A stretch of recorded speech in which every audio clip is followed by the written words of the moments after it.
Hello, hello, everyone. Hello, and welcome to Enlightened World Network. This is a program that's coming on live to you every Wednesday. And Deb Goldberg is the host of that show and will be guiding us through divine relationship recovery. So we're glad you're here with us today. I want to share a few things about Enlightened World Network. If you haven't gone there yet and liked our page, I encourage you to do that. By liking the page, you get notified every time we go live, which we do daily with a daily meditation of the day. We have different light workers that come on and just share about half an hour of meditation, leading us and guiding us to that place of just being in a meditative state. And some of it is a healing meditation. So we encourage you to just like the page and you'll get notified for every one of those. Another thing that's exciting with Enlightened World Network is we're getting ready to do another full day of healing on February 16th. Mark that date on your calendars because all day long, starting at 9 o'clock in the morning Eastern until 9 p.m. Eastern, we will be streaming live all day on Facebook and on YouTube simultaneously. We'll be bringing you different light workers who will offer healings, meditations, discussions, and there will be 2 times during that day that we'll be holding a silent meditation for half an hour each. One will be for personal transformation and the other will be for planetary, to bless our wonderful planet.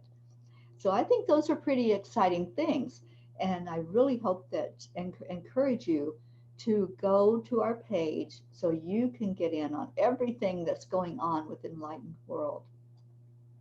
We also have a newsletter that you can sign up for, and you can get all of this coming right to you in your email box, and we will share that in the comment section. So all you have to do is click on the link and go there. So right now, I would like to bring Deb on to just bless us for this next hour of discussion, of sending out love, and doing a wonderful show about divine, and we're emphasizing that, divine relationship recovery. So welcome, Deb. Well, thanks, Terry. I'm so happy to be here with you today. It is really a joy for me to do these live videos talking about something that I'm really passionate about. So yeah, it is a passion, isn't it? And when we come from our heart and bring that passion forward, it has more emphasis, it has more meaning. And one thing I forgot to share, Deb, for anyone that's on here that's listening, we're able to take your phone call to talk to you. And I will go in right now and put that number in the comments so that you will have it and easy access to it. Okay. That's great, Terry. Thanks a lot. And we're trying to keep the phone calls to the topic for tonight's show. So tonight's topic is about how divine love expands your heart. It teaches you to connect with others through a full heart rather than from a place of need. So we're going to talk about the importance of allowing divine love to nurture you. And I call the relationship between you and divine love, which I call God, which is, to me, is divine love. It's energy, it's consciousness, is that relationship is really a mutual relationship of mutual adoration and love between you and your creator. And by having this relationship, it really helps you understand the fullness and oneness of who you are. And because of that, it allows you to become more loving and compassionate in all of your other relationships. So I know this is a pretty big subject, and so I wanted to start off with a little meditation that I did last week too.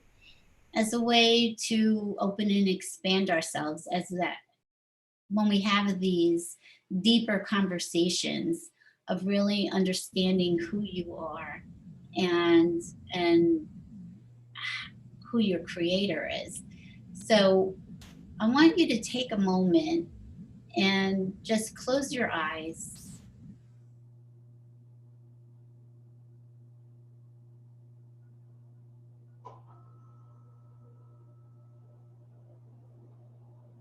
And I want you to breathe in through your nose slowly and release your breath out through your mouth in the same way.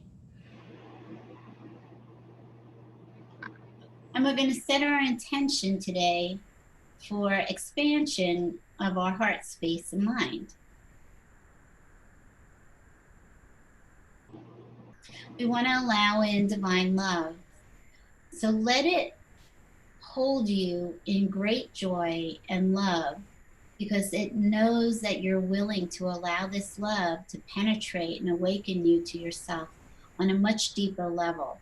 And that's what these conversations are for, is to increase your awareness of who you are in this world and the support that's available to you. And all of this love comes through your heart. So I want you to breathe in with more expansion and feeling that love within yourself. Your creator is awaiting for this moment of oneness with you, that you actually hear and listen and feel. Divine love wants to know that it walks by your side through this life to help you live in awareness that you are experiencing this life together. Open to hear and reflect on what you're learning today, knowing that you are right where you need to be in this moment. And when you're ready, I'm asking you to come back. Take a deep breath and open your eyes.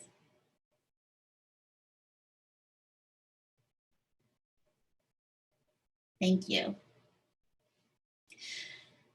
So one of the things that I have experienced through my awakening with God, Jesus, the angels, is this nurturing factor.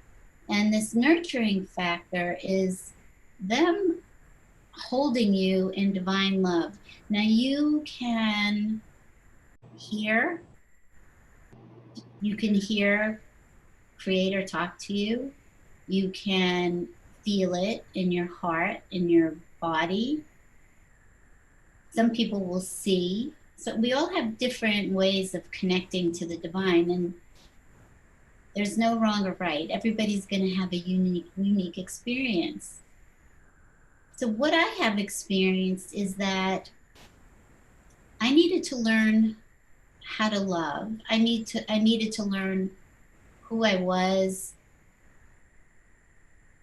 I was taught through meditation practices, who I was and how much I'm loved. And that is something that I never felt growing up, is that I was loved. So to have this intense, blissful love pouring into me constantly and talking to me and telling me who I am and filling me with love started to create a transformation inside of me. And this is what I'm wanting for all of you. So there's so much more than just receiving messages. It is allowing that love to really penetrate you in your heart and help clarify in your mind what it is that this life experience is about, things you learned about yourself that may or may not be true, which I believe that most of us have learned things about ourselves that are not true, or think things about ourselves that are not true from experiences. And what this love does, if you allow yourself to listen, it speaks to you. And you can only hear that if you get really quiet and still. Now, it doesn't mean that the monkey mind doesn't stop, because the chatter still goes on. It's just about you listening in between all of those other thoughts, and keep coming back to stillness, and keep coming back and coming back and coming back. So what I want to convey today is that love changes you in such profound ways, and it also grooms you into your destiny, into your purpose, your divine calling of what you're supposed to be doing in this world. How to love other people by first learning how to love yourself. And I know this is not something I could do on my own. I've had people tell me they love me, but for so many years I just didn't take it in. I didn't believe it from my experiences growing up. And then it took me probably a year and a half, 2 years to even take it into my heart and believe it, to where I can say now, yeah, I feel really loved all the time. And even when I'm having moments that are difficult, I know that love is still there. And it's not just divine love from your creator, it's the love that's in you. It is your heart. You are filled with this love. It is your love. Terry. Yes, Deb. Do you remember the first time that you actually felt so filled up with love from divine love, that it was so profound, and the moment that you said, okay, I believe this? I do. I remember the exact moment. And it happened, oh my gosh, I want to say 30 years ago. I was up in the New England area, and I was in this remote place that was it was like a vortex, a very spiritual area. And I'm standing there out in nature, and I got such confirmation that came over me that God was right there with me. And I had connected at that point with my spirit guide. That was my first journey really into meditation, into opening up to something bigger than me. And I remember that feeling as it flooded in. And I thought, this is what it's all about. This is what reality is, not all this external stuff that's outside of us. It's inside. And that's what I was shown that day. It was like a spotlight just kind of came down from the sky. And it was like, this is real. This is what it's about. And it's that aha moment. And I think many of us were waiting for something out there to give us confirmation, and that's not going to happen. It's not going to happen outside of us. It has to be a knowing inside. Right, right. Yeah, it is such a profound experience when you first start to experience it and realize that it's inside of you. And really, you're feeling your own love because of the oneness. You can't be separate from God. So then, you start thinking about, okay, for me, I had gone into all of my relationships looking for love, for somebody to love me, that I felt that I had to go outside of myself. And that's what relationships were for. So what we're talking about tonight too is how we need to change the standpoint or the foundation of how we go into relationships, from getting love to giving love. But when you are empty and have nothing to give because you're starving for love. I was 56 when I woke up. And what I realized, I was so starved for love because even if it was in front of my face, I wasn't seeing it. I didn't know how to receive it. Yeah, I get that. And I was at that same point. I was starved for love. Mm-hmm. I never knew love growing up.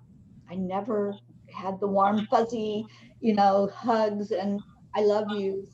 So I really didn't know. I didn't have a good concept of what being loved was all about. And at that moment that I was standing there and I felt love, I felt it. I didn't know what it was at first. And I'm like, this is what it's all about. Mm-hmm. This is real and this is pure and this is whole.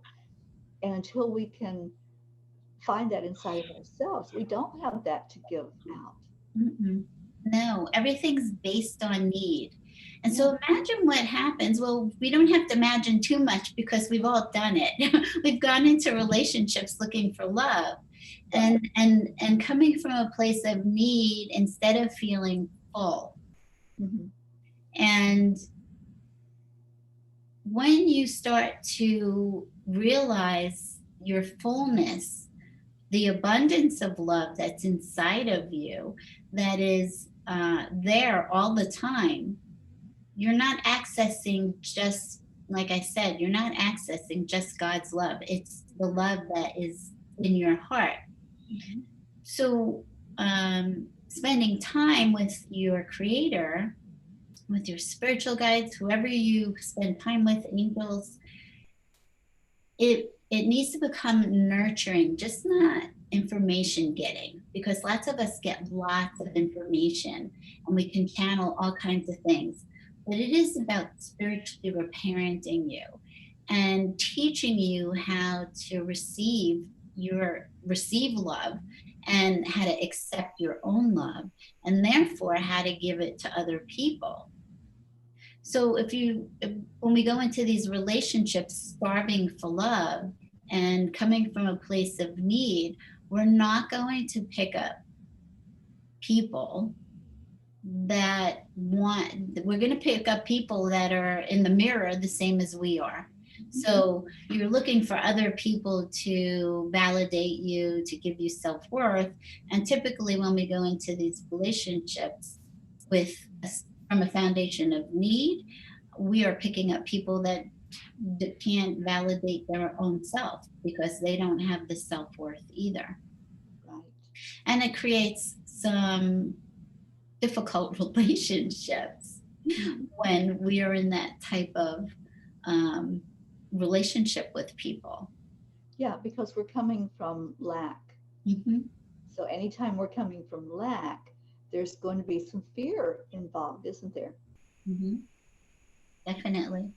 And we're not talking just about romantic relationships. This show is about all kinds of relationships, whether it's family, friends, colleagues at work, uh, your supervisors, whatever we felt we didn't get at home, we are projecting into all of our relationships that need. Or if there was a parent child type of situation, or where you were always taking care of a parent, then you're always going to get into relationships where you need to be in charge, you need to be in control, um, and that creates other issues, which are we call codependency. And then if you don't have the self-esteem, or you were parented in such a way where you weren't given the self-worth, then you're going to go into relationships where you want somebody to be your parent rather than your equal.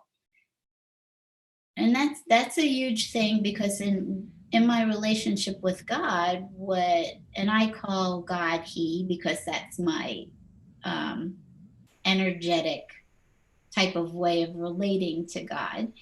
And what he's taught me is that there's only equality, that we are equal.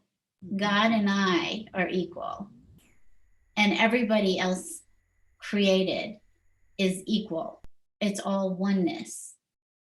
But if you haven't learned that growing up, that you don't feel equal because you don't have the self-worth, then you can't bring that into your relationships. And then when you're raising children, that creates another issue, because I can go back to, raising my children are adults and they're grown and having their own children. But I remember, parenting from a place of control, because I didn't have the self-esteem or self-worth to actually parent them from a place of love, because I didn't have it within myself. Right. And Yeah. this creates other dynamics within your parenting and your relationship with your children. Yeah, it affects all of your life, everything. We've got people on. I just want to remind people you can call into the show. Like what you're hearing, or you have a question about what's being explained, or what's the conversation, the way we're doing the conversation. You can call into that number. I put it in the comments. And we do have a caller, by the way. But we're asking, if you do call in, to please follow with what we're talking about, what we're discussing today, and divine relationship recovery. This is not a show where we do a reading or, predict anything or solve problems, but it's a show where we invite you to come in and share what you would like to ask about the topic that we're talking about. So Deb, let me know when you're ready to take a caller. Sure. This sounds like a really great time to do it. Okay. Here we go. Hello. Hello, ladies. How are you? It's Ruth. Hi, Ruth. So I wanted to share, we're talking about our relationship with the divinity, and I wanted to share my moment of when I really, really realized that there's something there besides me. Although I always, in retrospect, knew about the Holy Spirit, but I didn't know Christ. And when I was 13, we had a youth group at church, and my brother, who was 5 years older than I, had us go to the front of the pulpit in the church, and he introduced us to Christ. And I remember that day like it was emblazoned in my soul, and I guess perhaps it really was.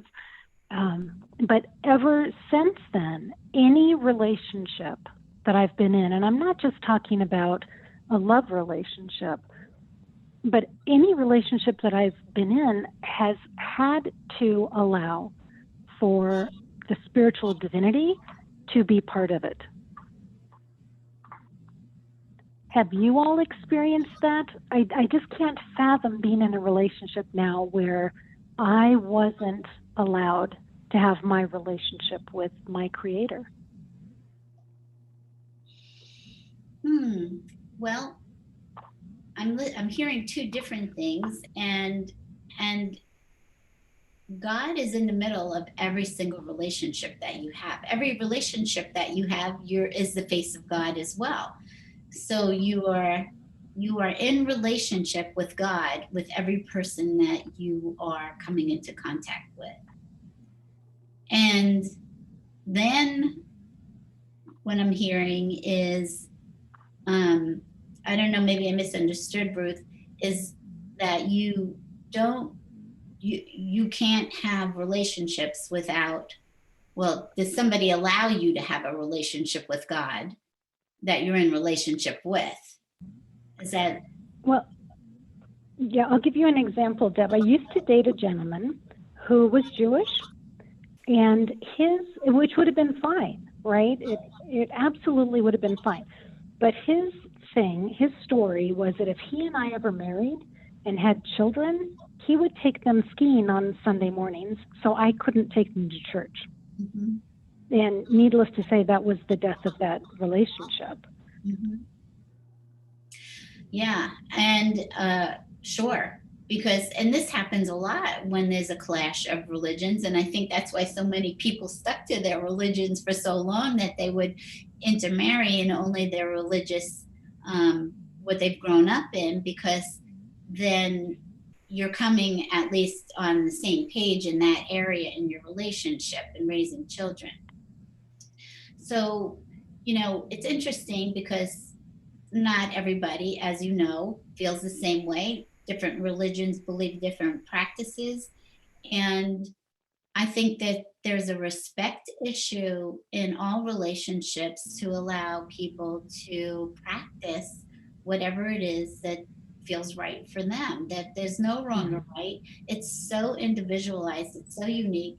And as a relationship, that would be something that people would really have to come to terms with, from how to come to a central point of working on that together is, how are you going to raise kids, and how are you going to respect each other's spiritual practices?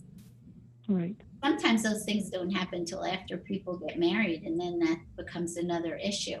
Or what happens if your family doesn't respect your need for the way that you practice, or even if they don't understand it, which are things that I've been through, is not understanding, that I speak with God or Jesus or the angels, and having little snickers going on, like, what's up with Deb?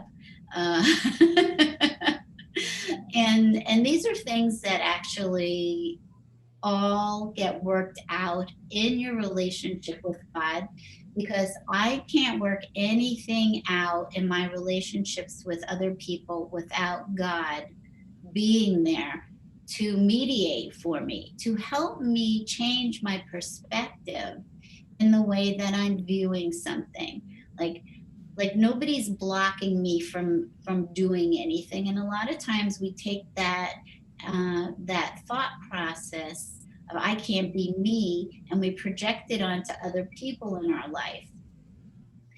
So with God, when you are in a relationship, you're being taught all the time how to see things through the eyes of God, through God's perspective, and not through an earthly perspective. And believe me, they are not the same.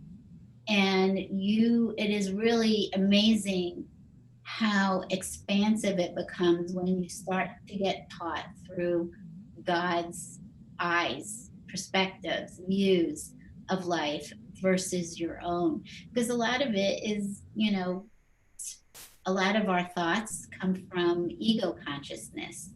And we're going to be talking a lot about that in the future, ego consciousness, and how that plays a role in our relationships, and the relationship with yourself, that it's always causing conflict within you, but it's also purposeful for you to get much clearer. It creates contrast for you so you can keep getting clearer in your own belief system.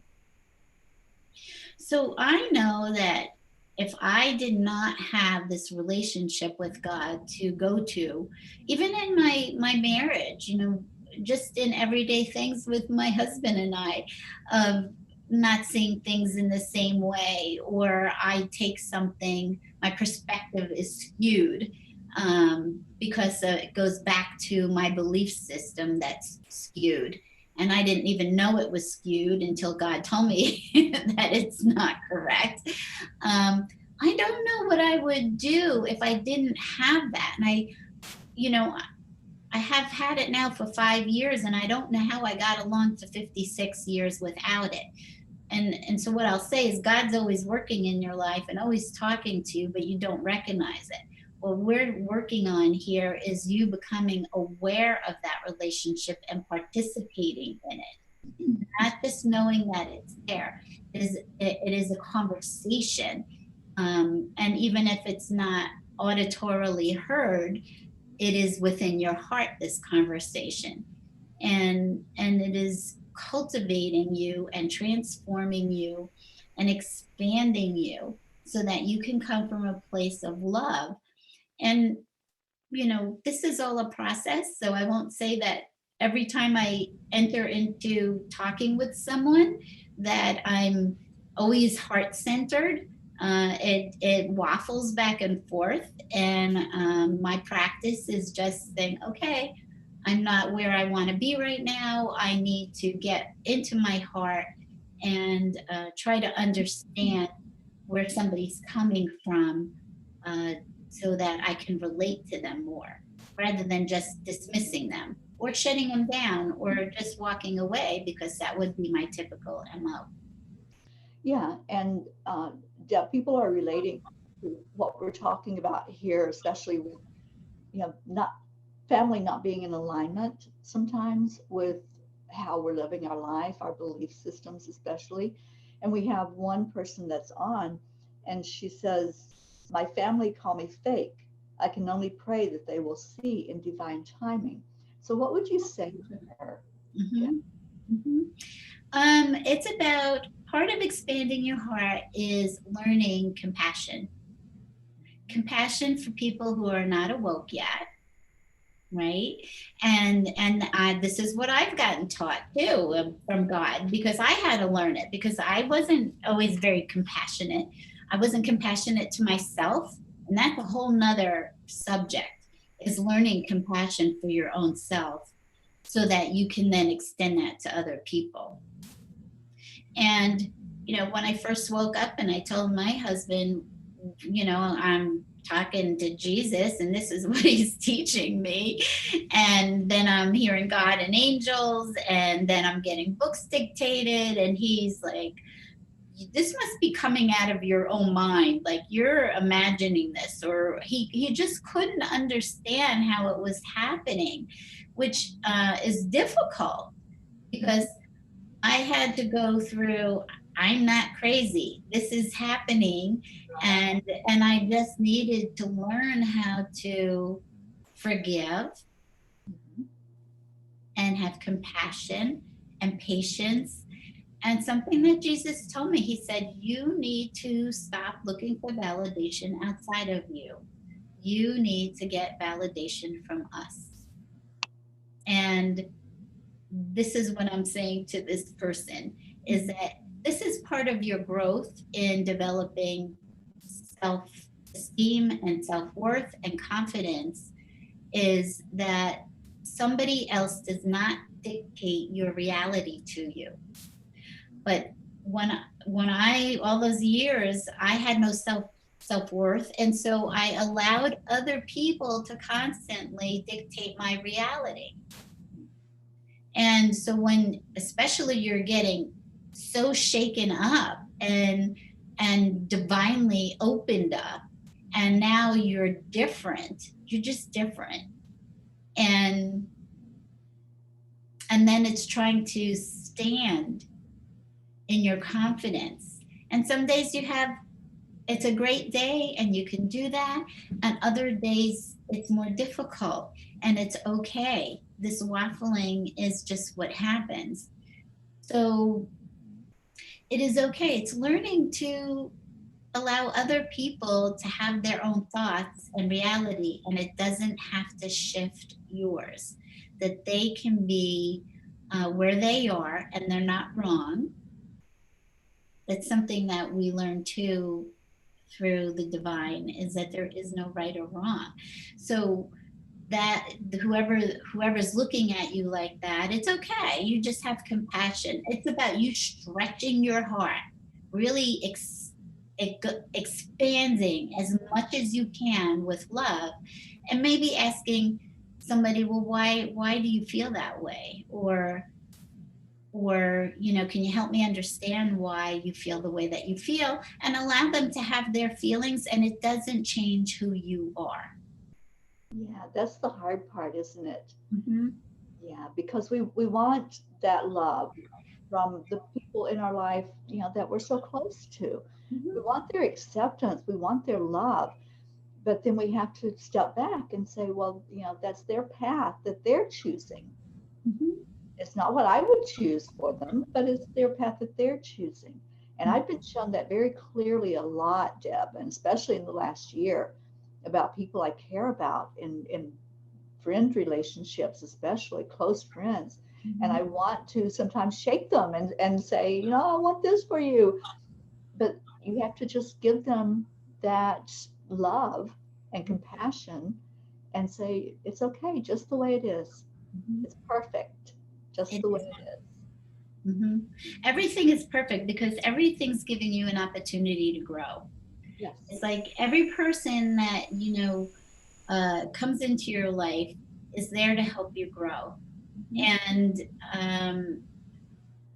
in so many different ways that we'll be talking about over time as mirrors, is really looking at each person that God put right in front of you for a lesson right now. And sometimes you're the teacher and sometimes you're the student, and it just goes back and forth. And sometimes you're both in a relationship.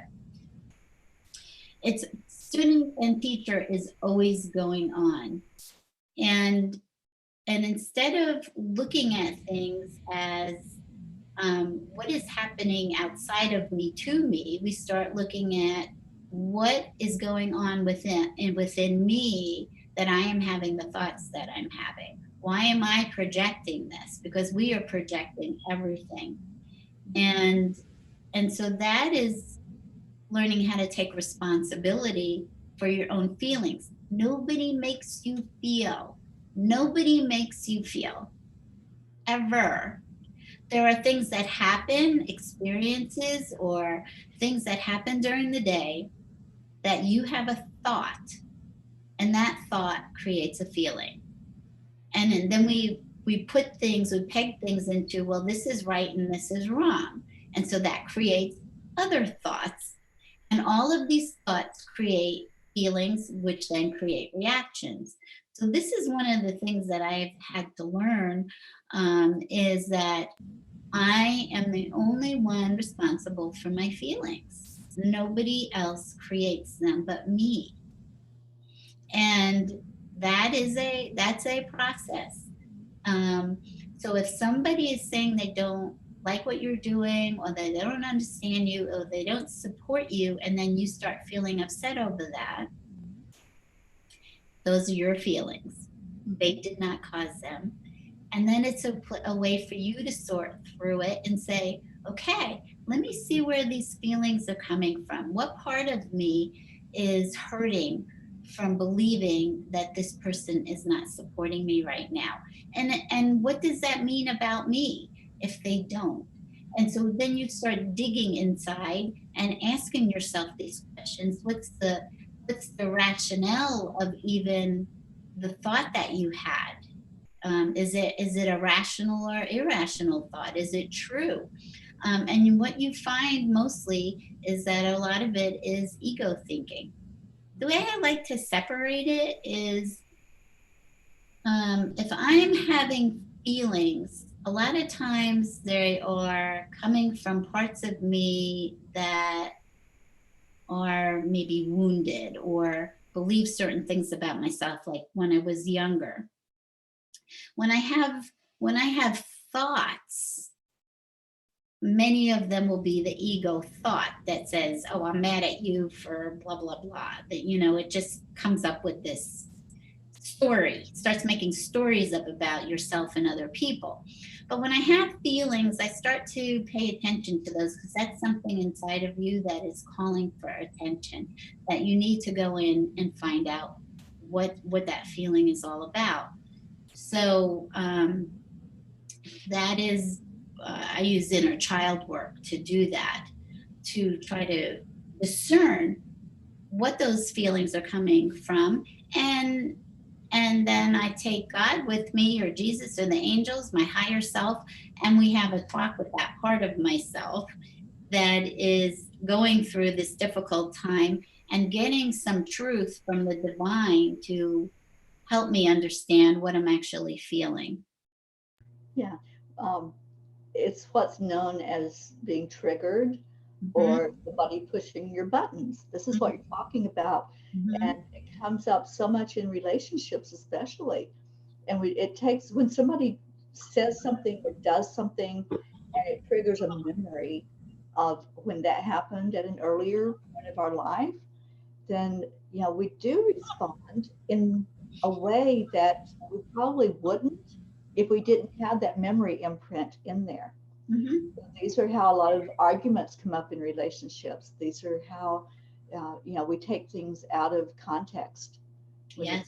When they really probably don't even have that meaning when they say something, But because we were treated a certain way by, in our growing up or by our peers or caretakers, we respond in that same way until we heal that part of us. And that's what you're talking about, going inside and working and letting God, letting the angels, letting the healing happen inside, so that those external relationships then can be healed by you doing that. So healing the inside heals the outside relationship.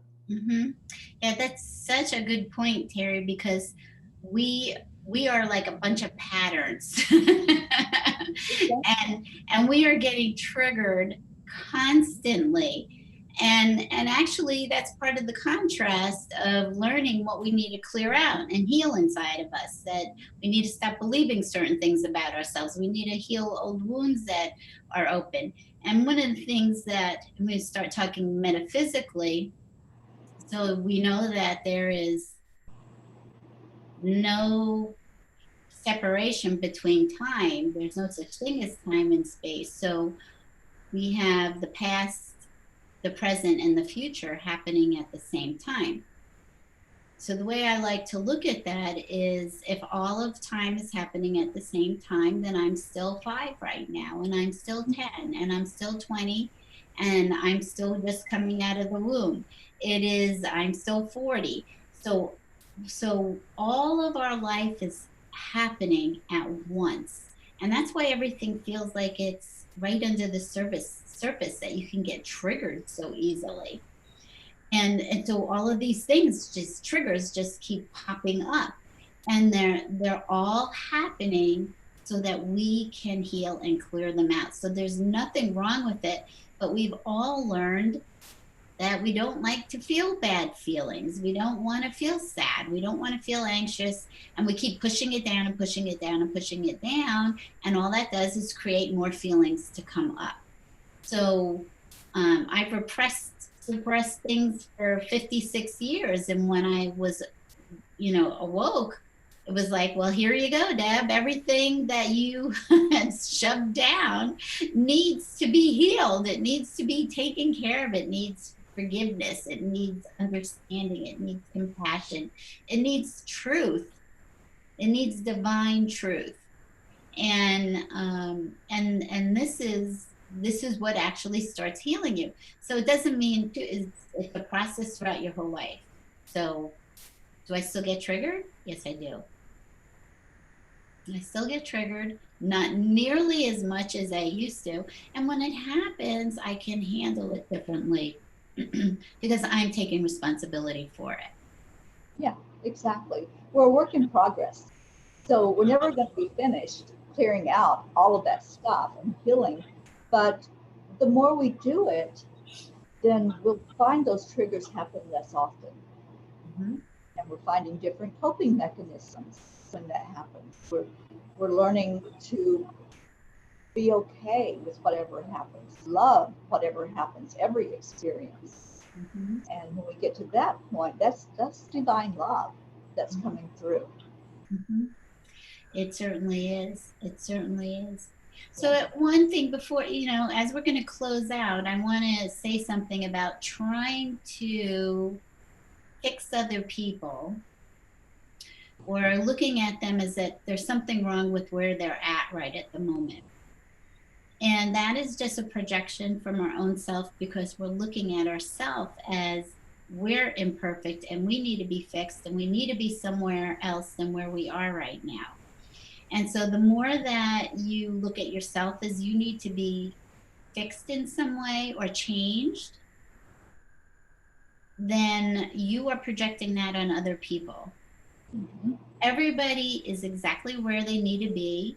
God is just as much in control of them as God is in control of you. And that person is absolutely perfect. And the reason why we're doing this is the reason why we're seeing other people as imperfect is because we don't know how to accept our own perfection. We're looking at ourselves as we need to be corrected in some way. And that is because of buying into the illusion that for some reason there's something wrong with you, and something needs to be different about you. And there is no truth to that at all. God transforms you as God feels you need to be transformed in the ways that He wants you to be transformed. You don't have to transform yourself. You knock your socks out off trying to do it. I do it too. And it's because we're all trying to get somewhere faster, because we don't know how to accept our perfection right now in this moment. So we don't try to change other people. When we can start looking at ourselves as perfection and that there's a guidance happening within us, transforming us at all times, then we can let go some more of wanting to have to feel that other people need to be fixed and we need to change who they are. So I like to just pray for whatever is in somebody's highest good, because it is the ego thinks that it knows everything and where people should be and how they should act and what they should be doing, and it's done that to yourself all your life. And now when we look at things through a spiritual lens, God's telling you that you are perfect, and if something needs to be shifted, He's going to take care of that. Absolutely. Absolutely. He never fails. And it's a matter of trust, really believing and trusting. And I just want to share, we've got people on that are listening to this, and we've got a beautiful audience, and want to say hello to everybody out there. Yes, hi. Thank you.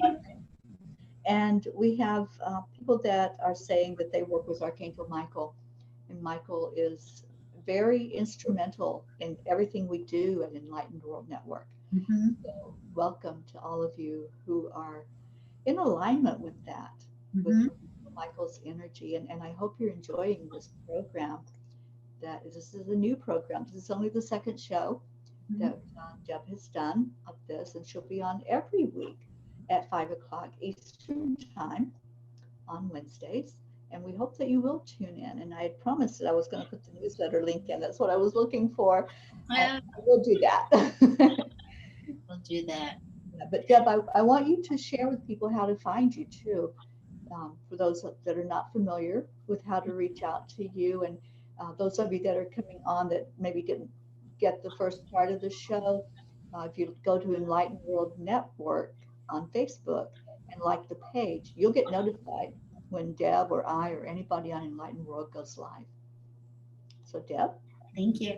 Yes, you can find me at debbiengoldberg.com. That's my website. I'm also on Facebook as Deb Goldberg, and so you can friend me or send me a message on through Messenger, and I'll be glad to speak with you. And I look forward to being here with you every week, helping you understand the things that I've learned through God and Jesus and the angels, to help your life feel happier, more loved, and bring more love into your relationships. Have more joy in your life. That is part of what we do on Enlightened World Network, and it's a strong message to return to love, return home, return to God, or whatever you call the energy of this magnificent world, universe, that all this love is waiting for you. So God bless you. That's what we're all looking for. We're looking to return home. Mm-hmm. And home is that place inside where we feel that divine love. And that's our prayer. That's our mission, is to share with you all of these tools, these tips for finding that, for going inside and healing. And that's what divine relationship recovery is all about, finding that healing energy inside of each of us, right? Mm-hmm. So any parting messages for anybody, Deb, or anything that you'd like to leave people with tonight? Yeah, I think that you can look at maybe, and I like taking notes and doing things like that because it helps me reflect later on. Maybe something I heard that I want to dig a little bit more into, or become more aware of. So we can't really do more of this work unless we become present. And so I think something to focus on this week is, am I being present with my own feelings and watching how I act when I get triggered?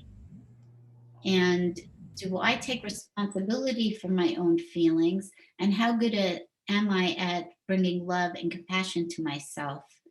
And how much am I allowing the divine in to help me with that? So that's what I would focus on. Beautiful. Absolutely beautiful. Staying present. That really is a very healing thing to do in all of our lives.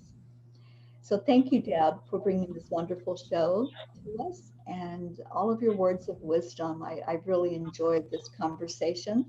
I enjoyed everyone on Facebook, and hopefully you will be back. That's what I'm hearing. John Stewart says, I look forward to seeing you every week. Thank you, John and Agat, and all of you who were on with us today. We love you. We send you blessings. And Deb, will see you next week on Wednesday. Thank you, Terry. You're welcome. Good night, everybody. Bye-bye.